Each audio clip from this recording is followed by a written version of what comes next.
Bom, meu nome é Marcelo Pacheco, hoje eu sou vice-presidente de mercado do Grupo RBS e minha carreira é uma carreira interessante porque de formação eu sou engenheiro eletrônico, então eu comecei muito ali no mundo da tecnologia e eu comecei na primeira empresa que montou a telefonia celular no Brasil. A minha carreira dali por diante ia ser uma soma de complementariedades, né? E por que isso? Porque à medida que você começa a trabalhar nas empresas, você começa a ver, pô, eu sou um cara técnico muito bom, mas eu preciso aprender um pouco de administração, eu preciso aprender um pouco de marketing, eu preciso aprender como gerir pessoas. E a partir daí eu fui montando um mapa mental do que eu precisaria fazer para ir crescendo na profissão e adquirindo conhecimentos complementares. Hoje em dia, quando eu me convido para ir falar com algum trainee, eu digo para eles assim, ó, vocês têm que pensar na sua carreira como uma mochila que está nas suas costas. E a partir daí você vai jogando dentro da sua mochila um monte de conhecimento.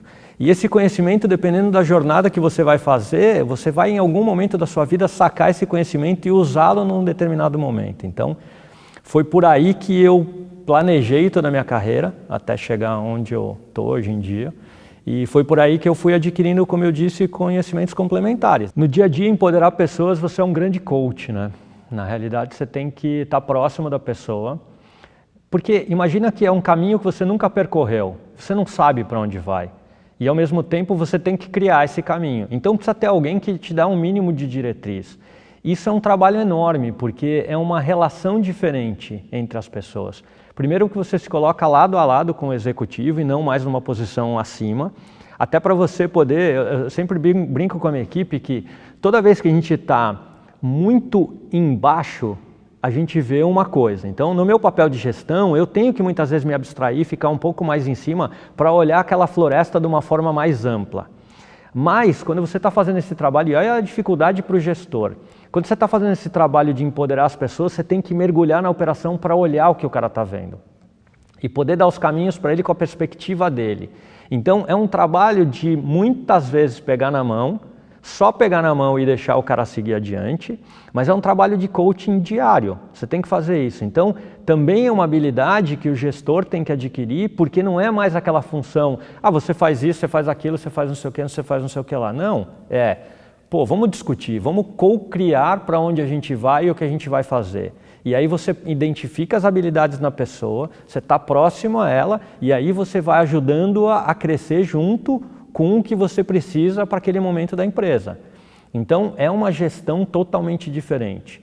E aí, é uma gestão que cansa muito mais, é uma gestão que te drena muito mais energia, mas é uma gestão muito mais gratificante, porque você vê gente que em 6 meses se transforma, em 1 ano é um profissional totalmente diferente.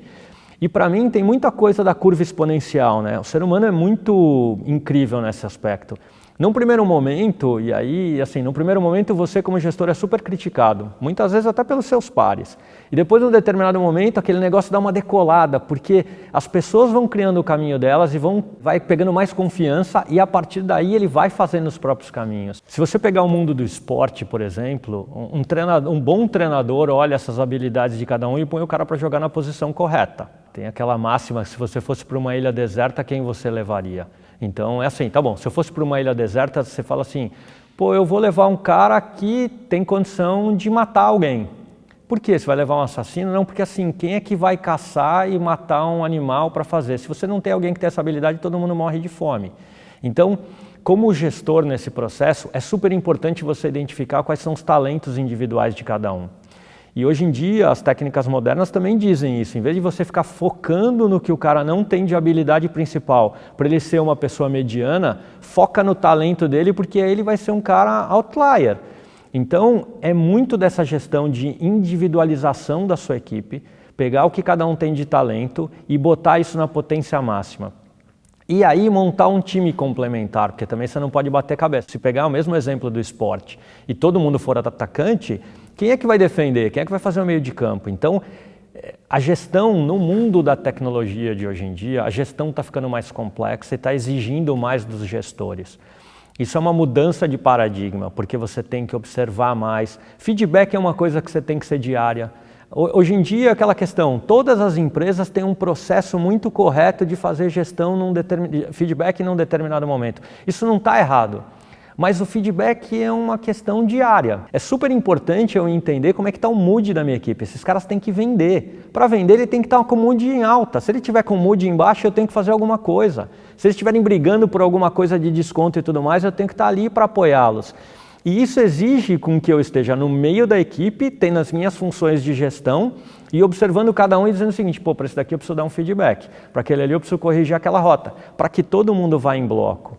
Então é um super desafio, mas como eu falei, é super gratificante, porque você vai vendo as pessoas evoluindo. E tem pessoas que não passam por esse processo, né? Tem pessoas que não vão para a ilha, porque você diz, pô, esse cara não tem a habilidade que eu preciso para formar meu time no que a gente precisa fazer naquele momento, que também não é demérito, né? Eu tive um aprendizado interessante numa das empresas que eu trabalhei, que eu acho que eu trabalhei tempo demais do que eu deveria trabalhar lá. E hoje eu faço essa reflexão muito mais maduro, dizendo, pô, chegou um momento que eu cumpri um ciclo e eu deveria ter deixado a empresa, porque eu passei a ser o chato dentro da empresa, porque eu queria fazer as coisas do meu jeito, mas o meu jeito, para aquele momento da empresa, já não funcionava mais. E hoje eu faço uma autocrítica dizendo o seguinte, pô, que bom que eu aprendi depois, tudo bem, mas eu aprendi dizendo o seguinte, eu tenho um ciclo, eu tenho talentos, eu vou usar meus talentos até determinado momento. E a partir daí eu tenho que passar para alguém que tem outros talentos que vão me suprir. E isso eu faço com o meu time, isso eu faço com a minha própria carreira. Eu acho que o trabalho, a relação entre empresas e colaboradores está mudando muito. E isso vai mudar cada vez mais acentuado. As novas gerações pedem muito propósito das empresas e é cada vez ficando mais evidente se a empresa tem ou não um propósito. E por conta disso, elas têm se conectado menos com as empresas, ou muito mais, dependendo do que for. Então, eu acho que tem uma mistura de várias coisas que vão acontecer no universo do trabalho. Primeiro, acho que as pessoas não vão coexistir mais no mesmo espaço físico, o que vai alterar muito a forma como a gente se relaciona com a empresa. Segundo, eu acho que as empresas vão ter, por conta disso também, que mostrar cada vez mais o porquê elas vieram. Isso está em voga agora, é chavão, né? Então, assim, por que a empresa existe, cara? O que você faz para a sociedade? O que você retorna para a sociedade? Se você não faz nada, é importante você pensar sobre isso, porque você vai começar a perder uma força de trabalho muito importante, que é muito mais engajada. Então, a gente começa a olhar muito a história da pessoa, a paixão que ela teve pelos negócios que ela fez, independente de qualquer coisa. Então, tem sido uma mistura hoje de competência técnica, obviamente, assim, a gente precisa muitas vezes de um funcionário que desempenhe uma função e um mínimo de conhecimento ele tem que ter. Mas hoje em dia está ficando cada vez mais evidente que muitas vezes você tem um cara que tem menos conhecimento do que um outro que é muito bom, mas ele tem muitas vezes um caráter muito melhor do que a outra pessoa. Ele consegue demonstrar numa entrevista, por exemplo, que ele faria coisas que não têm a ver com os seus valores ou que têm a ver com os valores da empresa. E a gente hoje em dia tem optado por pessoas que tenham muito mais esse amor, esse paixão, essa ligação com os valores, o que a gente espera para a sociedade inclusive, do que alguém que é muito bem capacitado, tem inúmeros diplomas, mas aí você olha ali e fala assim, pô, esse cara deu uma resposta aqui que sou estranho, né?